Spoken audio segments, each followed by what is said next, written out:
वो बहुत मजबूत है।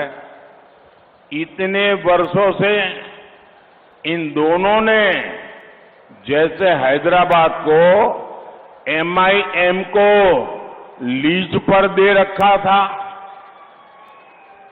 पहली बार किसी ने एमआईएम को चुनौती दी तो बीजेपी ने दी।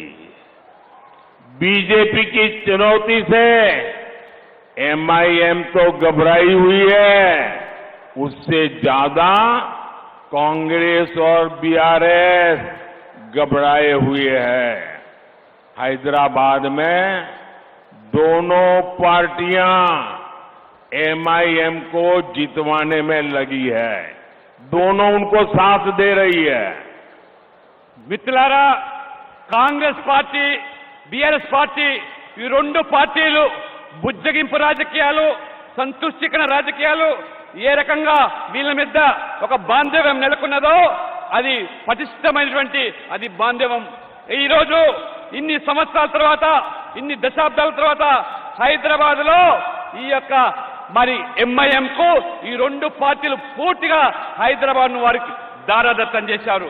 మొదటిసారిగా ఇవాళ ఎంఐఎం కు ఇవాళ కంపరం పుడుతూ ఉన్నది, ఎంఐఎం కు ఆందోళన కలుగుతా ఉన్నది. ఇవాళ భారతీయ జనతా పార్టీ హైదరాబాద్ లో ఎంఐఎం కు ధీటైనటువంటి పోటీ ఇవ్వడం వల్ల ఏ రకంగా బీఆర్ఎస్ కాంగ్రెస్ రెండు పార్టీలు కలిసి ఎంఐఎం ను గెలిపించడానికి ఎన్ని పన్నాగాలు పడుతున్నారో, ఎన్ని కుట్రలు పడుతున్నారో, ఇవాళ ఎంఐఎం అయితే పూర్తిగా ఇవాళ మళ్ళా చిట్టిపోతా ఉన్నది, పూర్తిగా ఆందోళన వ్యక్తం చేస్తున్నది. దానికి మించి ఇవాళ కాంగ్రెస్ బీఆర్ఎస్ కూడా ఎక్కడ ఎంఐఎం ఓడిపోతాయనేటువంటి బాధను వారు వ్యక్తం చేస్తా ఉన్నారు.